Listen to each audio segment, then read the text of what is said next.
Thomas comentou agora, né, essa questão de que a gente sempre diz, o brasileiro isso, o brasileiro aquilo. E é curioso porque nós nunca nos encaixamos e nunca nos vemos dentro desse brasileiro hipotético que não estuda, que não lê, que não critica. E o que eu vejo na minha prática, com tantos anos aí lidando com tantos estudantes, conversando com os eleitores que procuram a justiça eleitoral, com os candidatos, com os partidos, é que individualmente esse brasileiro que não quer saber de nada, que não pensa em nada, ele não existe. As pessoas, elas têm uma preocupação muito clara com seus problemas, com as suas dificuldades, com as questões que a vida no Brasil impõe, e dentro do seu campo de ação, dentro do seu leque de possibilidades, tendem sim a tomar a escolha mais racional. Agora, se a escolha que seria mais racional de fato e que resolveria os problemas, grandes problemas que a gente tem como sociedade, não está à disposição, é uma outra questão. Isso é uma coisa interessante para se analisar, né? Porque o brasileiro sempre fala do outro, né? Sim. Sempre fala, é o povo, né? Mas você também é povo, né? Fábio, antes que a gente comece a deslanchar, faça você a sua apresentação e eu já apresentei vocês, é claro, mas assim, fala um pouquinho mais de você, né? Pois não.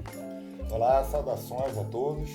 Meu nome é Fábio Condeixa, eu sou doutorando em Direito, fiz mestrado em Ciência Política e sou graduado em Direito também, bacharel.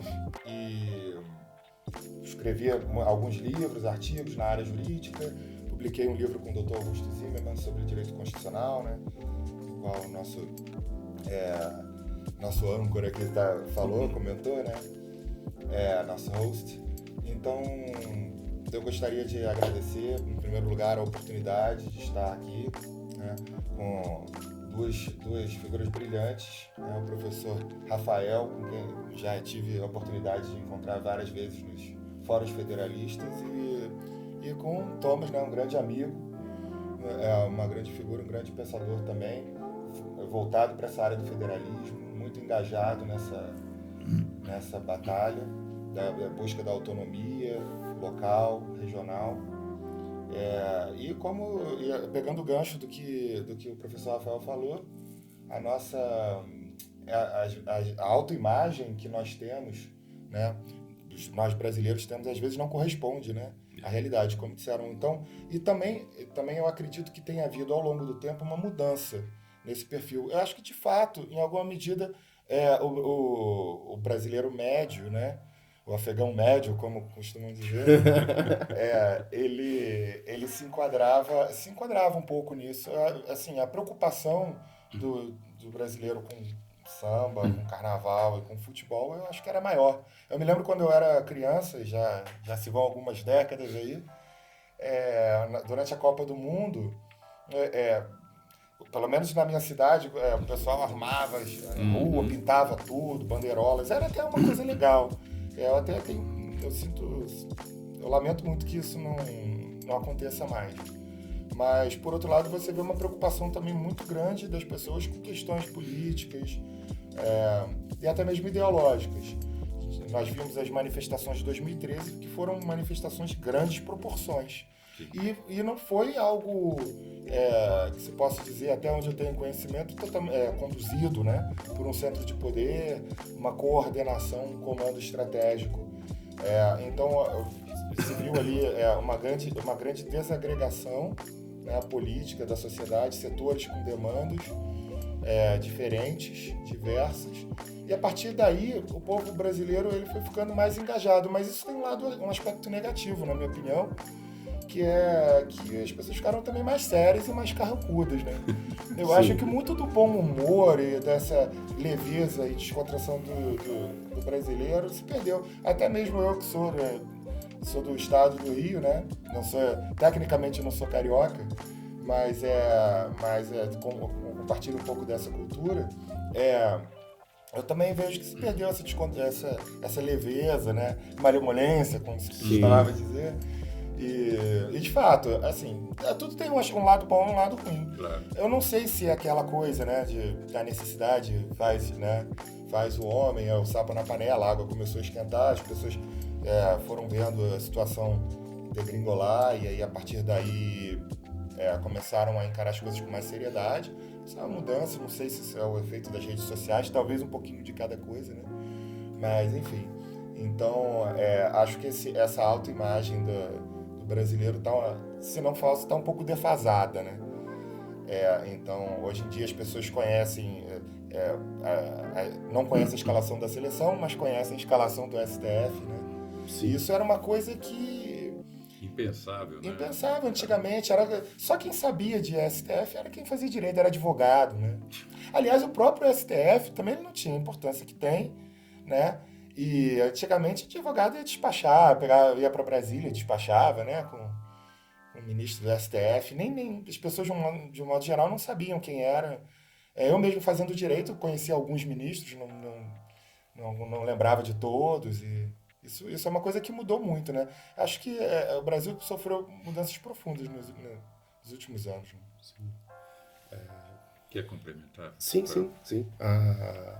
As manifestações de 2013, elas são um marco histórico do Brasil. É uma coisa que daqui 20, 50, 100 anos, elas vão ser estudadas, porque elas marcam um momento de virada a respeito, primeiro, de uma identificação que existia entre as pautas sociais e o sistema político. E aquela insatisfação generalizada que explode em 2013, e a gente até pode discutir o que causou aquilo, mas o fato é que houve ali uma explosão de insatisfação popular, onde começou um processo de desvinculação entre as pautas da sociedade e a agenda dos partidos políticos. E em paralelo a isso, a gente teve, também não foi só no Brasil, teve ali o fenômeno da Primavera Árabe, teve grandes manifestações na França.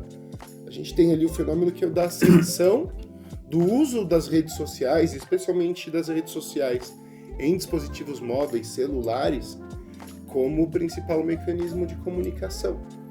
Porque a partir do momento que a gente tem essa desvinculação da informação de massa entre os canais que são sancionados e regulamentados pelo Estado, pelo capital, e a capacidade de veiculação de informação, nem sempre aquilo que está sendo dito, aquilo que está sendo comentado, em primeiro lugar, é de interesse de certas instâncias, de certas agências de poder. E hoje o usuário da internet, ele escolhe o que ele quer ver, né? Sim, mas além de eu ter uma livre escolha do que ver, existe uma liberdade do veicular. Então hoje a gente tem podcasts, a gente tem youtubers, a gente tem tiktokers que sozinhos têm mais audiência do que redes de TV inteiras. Sabe? Você tem influencers com 48 milhões de seguidores. Se você for somar algumas redes de TV brasileiras, elas não têm isso de audiência no ano. Sabe? Então é um poder para fazer a informação chegar ao público que há 15, 20 anos atrás ele era impensável. Né? Então a gente tem hoje muita discussão a respeito da fake news, da liberdade de expressão, e não tem como pensar esse problema sem passar pela questão de que a veiculação liberada trouxe seus próprios problemas. Porque antigamente a gente tinha liberdade de expressão plena, tinha bunda na TV no domingo à tarde, tinha piada de humor negro na terça-feira, na Globo, Cacete Planeta, Trapalhões. Só que a gente tinha 4 redes nacionais de televisão, rádios que funcionam por concessão e uma imprensa impressa que dependia, como depende até hoje, de patrocínio estatal. Então eu tinha todo o fluxo de informação que era a opinião dentro publicada, das margens do sistema de comunicação social regulado na Constituição de 88. Que não era opinião pública, era opinião publicada. Era opinião publicada, não era opinião pública. Então eu podia ter uma liberdade de expressão, porque a existência ali de uma certa discordância e de uma certa violação da ordem, ela trazia legitimidade para o sistema. Olha como somos livres. Tem piada no Cacete do Planeta. Olha como somos livres. Tem o candidato de extrema-direita que defende a bomba atômica. Porque essas ideias fora das margens do fluxo de informação, elas chegavam a meia dúzia de pessoas, mas elas não tinham ressonância, porque os meios de ressonância estavam fechados. A internet estourou isso. Aí veio 2013 e chegamos onde estamos agora. E era um sistema massificado, né? Sim. Você bem colocou, por causa da massificação nacional em função dessa estrutura pseudo-federativa, né? Quer dizer, você não tem, podia observar claramente, né, que, por exemplo, as redes as 4 estações, né, 4 redes de televisão, assim como algumas redes de rádio também, têm abrangência nacional, com programação nacional e não programação local. Principalmente as televisões, não tinha praticamente programação local, e não tem ainda, né? É pouca coisa. Basicamente um noticiário local que é produzido. Só, sabe? Mas programação local, aquela que mantém a cultura, né, da região, isso até hoje não tem alguma coisinha, mas é pouco. E quando alguém tenta, né, alguma produção local, né, tenta levar isso a público, não tem público, porque o público ainda está com o modelo mental nacional. Então, quando um jornal de bairro, escreve as matérias e coloca as manchetes, qual é a manchete do jornal de bairro ou do jornal da cidade? Brasília. Né? Quer dizer, é um problema realmente de mentalidade, né, que foi construída por décadas e décadas, né? Tudo é Brasília, sabe? Então, é muito interessante como vocês colocaram essa questão no aspecto da comunicação, né? Porque ficou realmente essa massificação, e isso cria um problema de mentalidade, da percepção do modelo mental, da percepção do poder local, da necessidade do poder local, que esse poder local tem a ver com o protagonismo da sociedade, né? Se você gostou desse corte do podcast do Ação Federalista, vá lá no canal, inscreva-se, assista o podcast inteiro, tá muito legal, você vai aprender um monte de coisa com esses 2 craques com os quais conversei, e também sobre federalismo, né? E você vai gostar. Nós temos que entender o Brasil, entender as razões pelas quais nós estamos nessa situação, e assim nós poderemos entender a solução e como fazer isso. Ok? Um grande abraço, até breve.